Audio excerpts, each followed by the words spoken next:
হাতে যদি এই ধরনের একটি স্মার্টফোন থাকে তাহলে 1 থেকে 2 মিনিটের মাধ্যমে তৈরি করে নিতে পারবেন ঈদুল ফিতরের একটি ব্যানার ডিজাইন। হ্যালো ভিউয়ার্স, আসসালামু আলাইকুম। কেমন আছেন সবাই? আশা করি ভালো আছেন। ঈদুল ফিতরের একটি ব্যানার ডিজাইনের পিএলপি ফাইল নিয়ে হাজির হলাম আপনাদের মাঝে। এই পিএলপি ফাইলটি কাস্টমাইজ করার জন্য আপনাদের প্রয়োজন হবে ব্যাকগ্রাউন্ড রিমুভ করা ফটো আর একটি পিএলপি ফাইল। ভিডিওটা সম্পূর্ণ দেখে সাইটটি সংখ্যার পাসওয়ার্ড সংগ্রহ করে প্রথমে পিএলপি ফাইলটি ডাউনলোড করে নেবেন। আর এই পিএলপি ফাইলটি কাস্টমাইজ করার জন্য আপনাদের প্রয়োজন হবে একটি pixel app application. Pixel app অ্যাপ্লিকেশনটি আপনার প্লে স্টোরে পেয়ে যাবেন বা এই ভিডিওর ডেসক্রিপশন বক্স থেকে ভিডিওটি ডাউনলোড করে ইনস্টল করে দেবেন। So let's get start. PLP ফাইলটি পিক্সেল অ্যাপে ইনপুট করার জন্য প্রথমে দেখতে পারবেন থ্রি ডট আইকন, এখানে টাচ করে দিতে হবে। তারপর আপনারা দেখতে পারবেন ওপেন ডট পিএলপি ফাইল, এখানে টাচ করে দেবেন। তারপর একদম উপরে দেখতে পারবেন ডট পিএলপি, এখানে টাচ করে দেবেন। ওয়েল, আপনারা দেখতে পাচ্ছেন ঈদ মুবারক ব্যানার ডিজাইনের পিএলপি ফাইল। এই পিএলপি ফাইলটি আপনার সাইটটি সংখ্যার পাসওয়ার্ড দিয়ে ডাউনলোড করে নেবেন।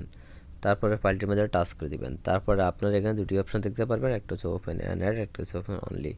আপনারা চাইলে যে কোনো অপশনে টাচ করতে পারেন। তা আমি এখান থেকে ওপেন অনলিতে টাচ করে দিলাম।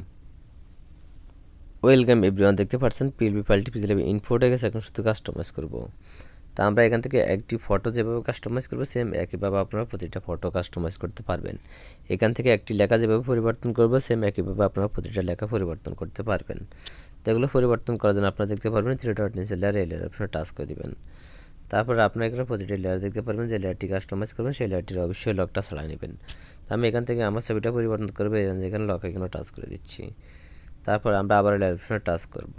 তারপর আমরা ফটোটার মধ্যে টাচ করব। ফটোটাকে পরিবর্তন করার জন্য পিক্সেল অ্যাপের নিচে মাঝখানে একটা অপশন দেখতে পারবো, আমরা এই অপশনে টাচ করব। তারপর আমরা বাম পাশে আরেকটি অপশন দেখতে পারবো, আমরা এই অপশনে টাচ করব। ওয়েল, গ্যালারি থেকে ফটোর ব্যাকগ্রাউন্ড রিমুভ করে একটা ফটো নিয়ে আসবো। যদি ফটো থেকে ব্যাকগ্রাউন্ডটা না রিমুভ করতে পারেন তাহলে অবশ্যই এই ভিডিওর আই কার্ড অপশনে যে ভিডিওগুলো আসবে সেগুলো দেখে আসবেন। তারপর এখান থেকে টিক মার অপশনে টাচ করে দেবো। ছবিটা চলে আসছে, ছবিটার কোনায় ধরে আমরা ছোটো বড়ো করতে পারবো। তারপর আমরা ফটোটাকে অ্যাডজাস্ট মধ্যে এখানে বসায় দিব। তারপর এভরিওয়ান দেখতে পাচ্ছেন এখানে নাম দিয়েছে, নামটাকে পরিবর্তন করতে হবে। নামটা পরিবর্তন করার জন্য আমরা আবার লেয়ার অপশনে টাচ করে দিব।